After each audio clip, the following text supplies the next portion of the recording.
I'm Mike Hall, currently the Executive Director of the Three Rangers Foundation, and through our missions and programs, we are supporting the regiment's Ranger for Life initiative by providing experience, guidance, and vetted resources to current and veteran Rangers and their families. We support the 75th Ranger Regiment's Ranger for Life programs by providing benchmark transition assistance to current and veteran Rangers. We maintain transition counselors at each Ranger battalion, offering timely and personalized support to the regiment's transition big five: mentorship and networking, education, financial wellness, VA benefits, and holistic fitness and wellness.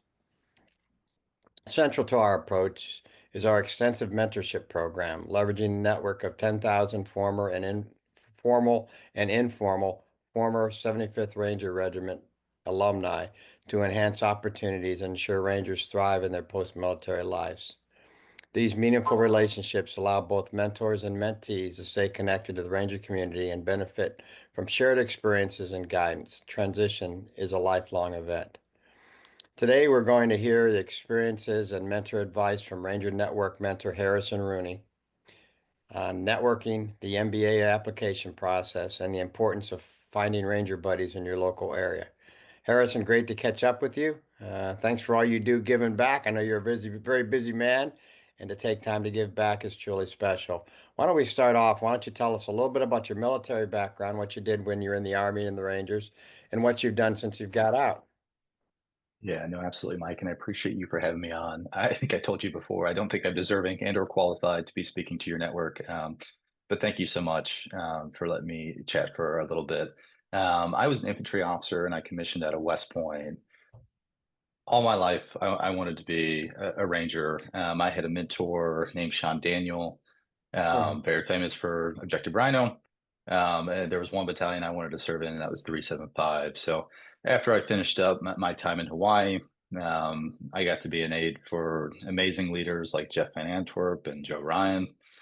Went to 375 to be a platoon leader and then a company XO. And I couldn't have been more blessed for the leadership experience I gained from great leaders like Kidda Boho and Colonel Carlisle and just fantastic individuals that have given me so much perspective, not only as a leader, but also in life.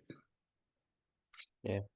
Well, I tell you what, yeah, those are some great people. That's for sure. Great human beings. Great Americans. Yeah, great Americans. Yeah, great. I've been using the phrase "great human beings" lately, but yeah, one slight connection. Yeah, I mean, the network is sort of my connection because I've been around the Rangers, but it's our network, and nobody really owns it. Nobody owns the Ranger for Life program.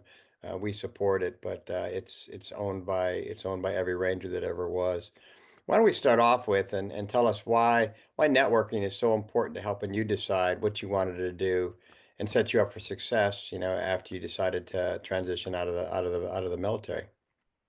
Perspective. I gained so much valuable perspective, and we all have preconceived notions of what we think we want to do or what we want to be or role or industry. But it was really a 6 to 8 month process and a lot of phone calls and emails and trusted friends that have, in the Ranger network that have gone before me, figuring out what their next chapter in life is going to be, but also, what things are you going to or what things are you not going to compromise on, whether that's time with family in certain industries that can offer different work-life balances. So the perspective you get from networking is so valuable and so important to just figuring out what this next chapter of your life is going to be.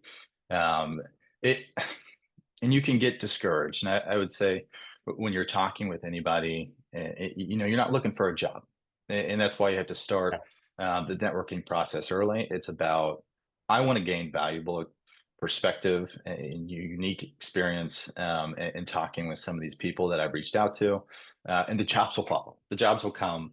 But most importantly, if you focus on perspective and gaining that perspective to help it shape your decisions in life, things are going to work out. But there is nothing more important than networking, and there is no network like the Ranger Network. Yeah, it's interesting. A lot of people look at what we do with the Three Rangers Foundation and the Ranger for Life program is we're a transition program. We're not.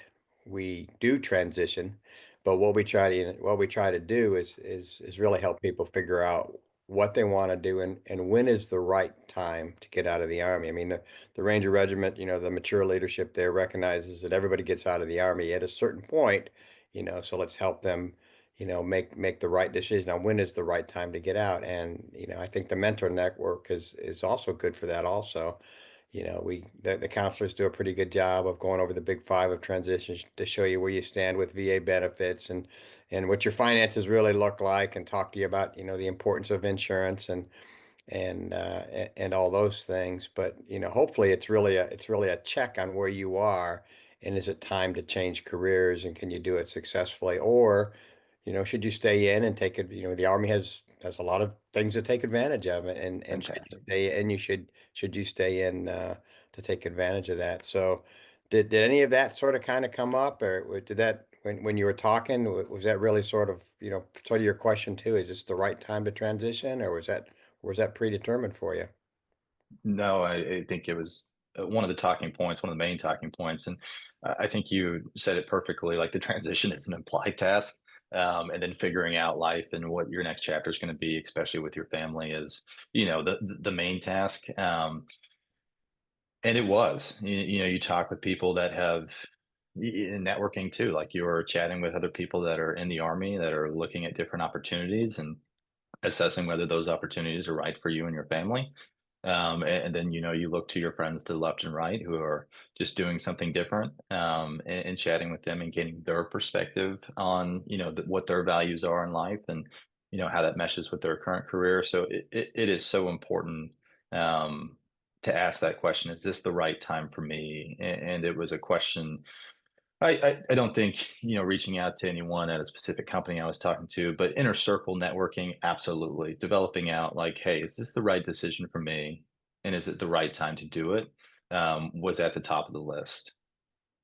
A guy I get respected that was, my mentor, a guy named Mel Wick. One of the things he told me was, well, he told me a couple things that stuck with me, mine as I looked on when I was going to get it. He goes, figure out where you want to live, and figure out what you want to do, which Yeah. works for the vast majority of people. The other thing he said is, he said, don't accept the first job.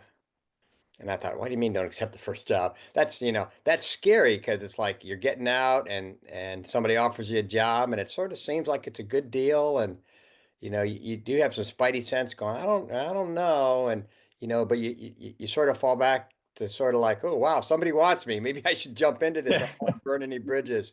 Did you run into that as you were talking to people and you had offers, and you thought, well, I'm just going to find out the right thing for me? Did you run into and have any stories or anything like that?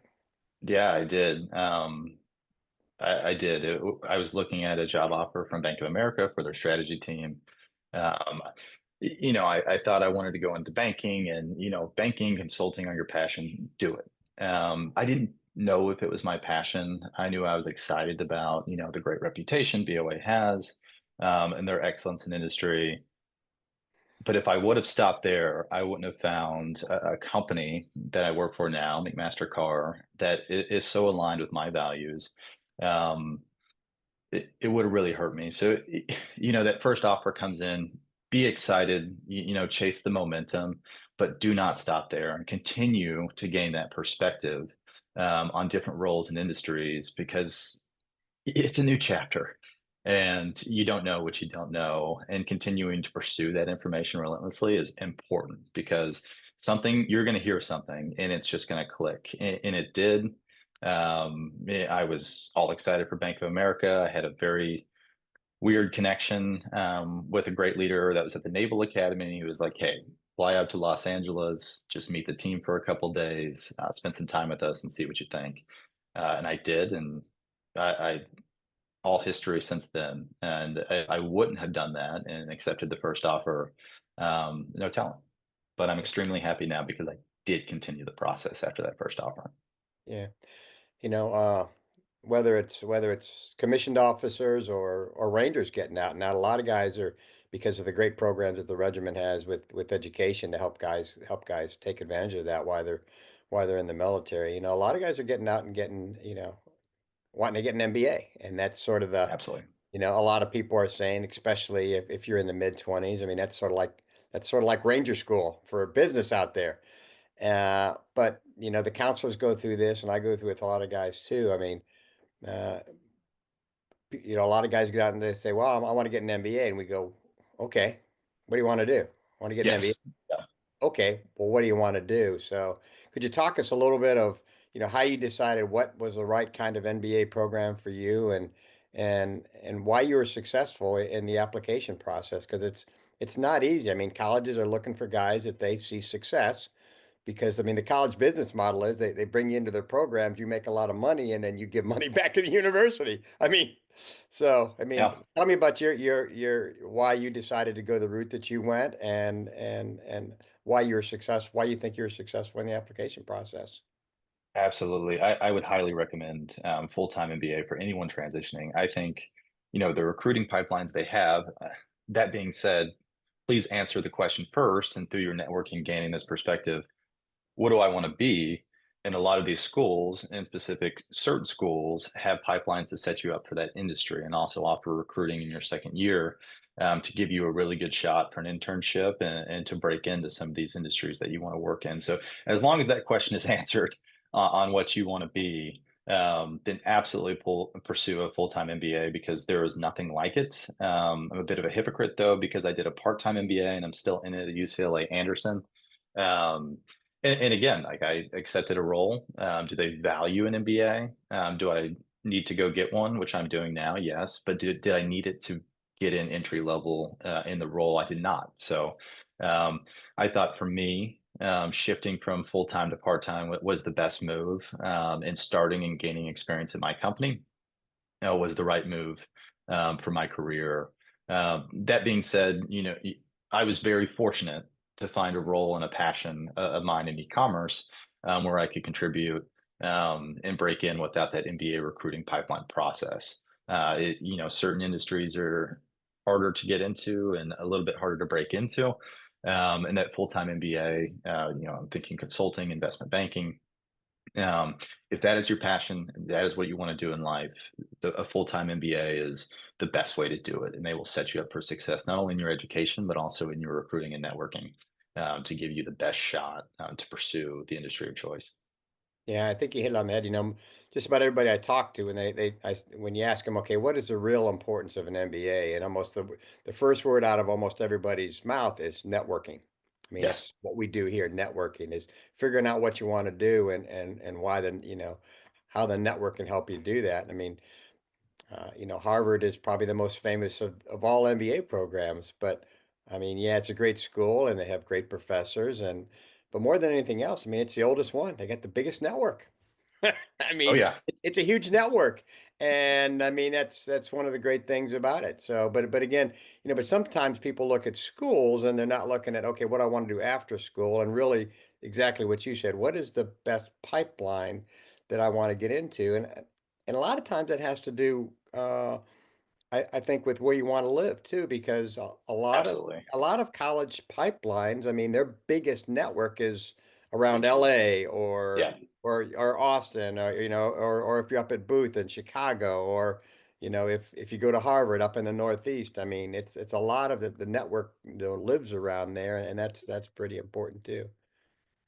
I would say on the topic of perspective as well and networking, and MBA offers a ton of networking and bunch of networking opportunities, but the perspective I gained about industries that like don't come to mind for us as rangers, but are like super cool.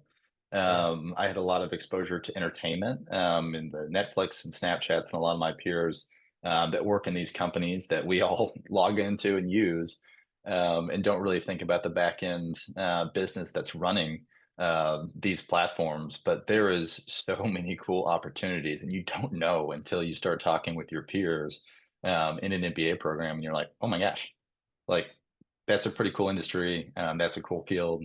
And you're just open. Your perspectives and the doors left and right are just so opened for those unique job industries, but also roles inside of those industries. Yeah. Now the process, it's been described to me, and I don't have an MBA. I had a job that required one, but they decided my bachelor's in science and political science would work because they knew me. It was networking, but um, it's hard to get into the program, but I don't think it's who you know, but I think it's who you know that knows the process. And we found, that networking is pretty important to talk to people that Yes, are, so talk about, how important networking is to help you get into the process. I mean, there's interviews and certain things they're looking for and how your resume and certain prerequisites. And sometimes you don't meet all the prerequisites they're looking for, but if you talk to somebody, maybe they can tell you, yeah, maybe you don't meet your GPA, but maybe if you take this class and this class, maybe that'll get you in. So did networking play any role in? I mean, it's a prestigious absolutely. program. You're in at UCLA. Absolutely. I think whatever school, and that should be shaped by, like what industry do you want to go in on the back end? One of the first checks in the box that you should do, of course, is network with people, but look at their veterans club. A lot of these big schools have veterans Yeah. clubs, some filled with tons of rangers, and that should be your first stop. To one, send an email, get on their calendar, talk to them about their day to day, why they made a decision. Is that decision similar to the problems that you're facing? But like they are going to be your biggest advocates. So those individuals and a lot of Rangers too, are serving in these veterans clubs and prestigious universities. So please, please, please reach out to these people to solicit advice on the application admission process, but also to see if this school is the right fit for you and what you want to do. Those veterans clubs are big. Yeah. You hear a lot of things because I mean, Rangers for the most part, I guess if you had I'm not talking politics, but their values are mostly what we would call conservative, and colleges have a reputation of being quote unquote liberal, and guys are go, well, I don't know how I'm going to fit in, but gosh, I talk to all kinds of guys, and I don't hear anybody talking about not being able to fit in at whatever college or university they're in. Do you say, are you seeing any of that, or is it is it hard fitting in? We're not hearing anything that I can't stand the people. I can't stand the people that I go to class with. Not at all. They find No, their perspectives very refreshing and great to meet new people. yeah, and I would say the level of professionalism you meet from your classmates too. I mean, like it is just such a team and the camaraderie that like you have in the military. It is hard to compare, but the camaraderie that you have with your MBA classmates, Yeah, everybody wants to see everybody succeed. Like it, maybe you're interviewing at the same company for a couple roles, but the competition barrier is down, and the drive to help everybody succeed and build your network, like we all showed up to these institutions to do so. And if you can help somebody in any capacity, always pay it forward. But the camaraderie in these MBA programs is very high. And I have been so pleased not only with meeting, people in Los Angeles from the Ranger Network, but also making new friends in different industries I have no desire to work in, but my gosh, is it really cool to hear them speak about what they do day to day, yeah, and their perspectives, and it's really powerful. yeah. I've heard that so many times. Because some call them cohorts, some don't. It depends what your real program is. But yeah, they find a new set of Ranger buddies, Yeah, in their MBA class, and they find they have so many things in common. That it's really an enjoyable and growth experience. Let's switch switch gears just a little bit. Uh, tell me about what the importance of to find ranger buddies in your local area. I mean, we all know ranger buddies are important, but I think, I've found that ranger buddies after you got out of the military are more important than they were in. And you're still going to have yes, ranger buddies, but the ranger buddies that you had are in because of circumstances, life goes sort of different ways. They fade, they get busy, they get on different lives, and you're doing different things. I think it's important to have ranger buddies, but also realize that the ranger buddies that you have now or after you get out may be different. So what have you found in the importance of ranger buddies and and and why that's important to your life? yeah, absolutely. I mean, the transition process in general, it is scary, and it is nerve wracking, and there's a lot of anxiety towards it. Um, Rightfully so. I mean, like you were stepping into a new chapter, into the unknown, and you have this black box in front of you that you might have an idea how to navigate, but finding the right answers to problems are just not as linear as the military. And having this network of ranger buddies and friends that you can tap into to solicit advice, to run ideas by them, to talk about, network and gain these perspectives, it's invaluable. And it is, if you aren't committed to maintaining these friendships and building these new friendships and reaching out to the ranger buddies in your network, please do, because you can get so lost in this new chapter in life. And there are so many successful people in this network that can give you left and right limits, can give you great advice, it can help you work through some just complicated problems that you face in the new chapter. And it is invaluable to lean on these people because, again, I think we talked about the camaraderie in the MBA cohorts, but the camaraderie in a transition is important as well. Everybody wants you to be successful. They want you to be happy in your next chapter. They want your family to be taken care of. I'm invested in that. I understand that when I talk to anybody transitioning, and the network understands that as a whole. That like, hey, we're all in this together. We're all navigating this kind of weird, scary, anxious situation together in different timelines and milestones, but we are all in it together.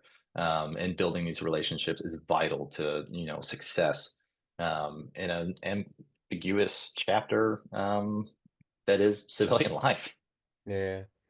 Yeah, again, because I think what most of us found is when we got out of the military, again, we got, we went in different directions, got on with our life, and we had a gap where we, that we just didn't Yeah, have time to, you weren't going out, on Friday nights, having a beer with your buddies or going to baseball games or whatever, or riding mountain bikes or whatever you were doing when you were in the military, and that was sort of gone.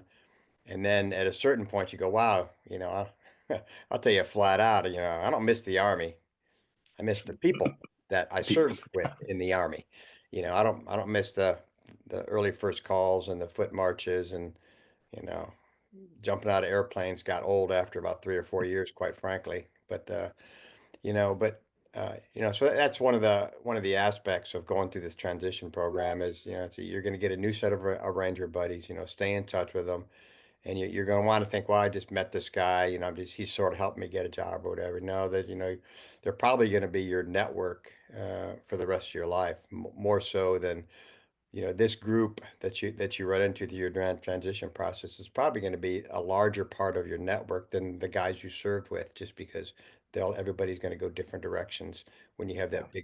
that big gap. So. Looking back, what have you done differently about transition? What's your, when you're talking to transitioning Rangers or veteran Rangers or looking to do something else? What's one thing that you always want to get across to them that they really should, pay attention to this.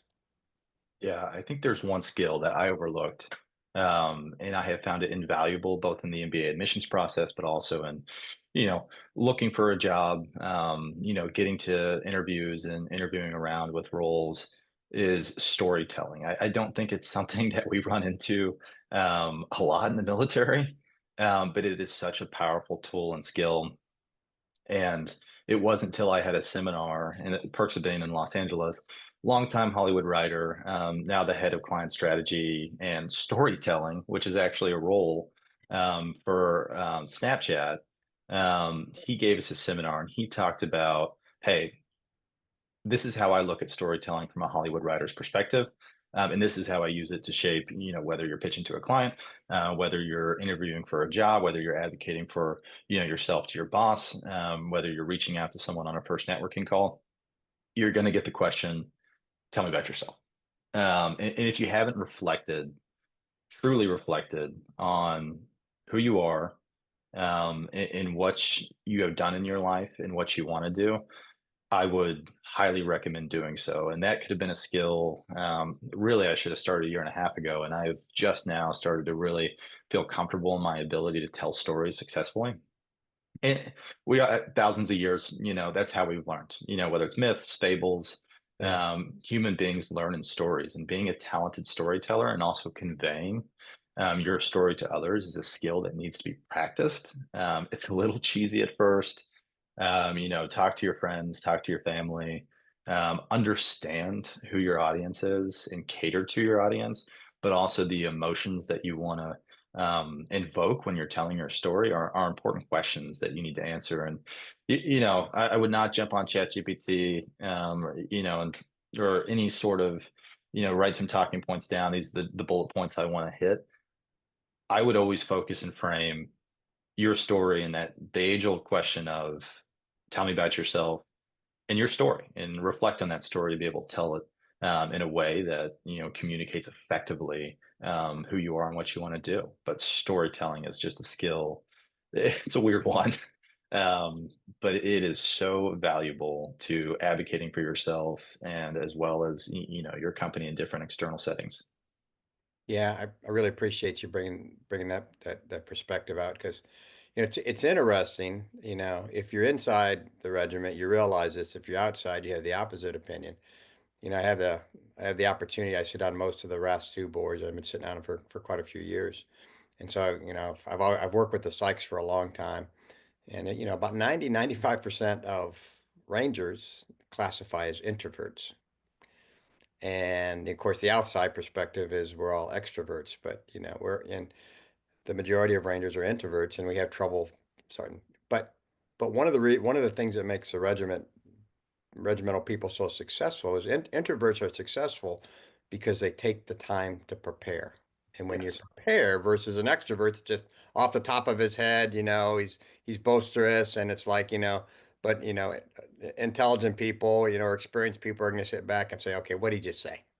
So Yeah. and your point of, just, what, how I would, how I would describe it is, just be prepared. And, that's what made you successful in the Ranger Regiment. That's exactly what's going to make you successful on the outside is take the time to be prepared, to know your audience, to know the subject area, and, to know everything that you can possibly know, when you're talking to folks. And it's, it's what the Big Four is all about. The Big Four is being able to, to react to everything that's known. And if you're good at that, then when the unknown comes up, you're prepared because your mind isn't clogged with a bunch of other stuff. So to me, it's exactly the same thing.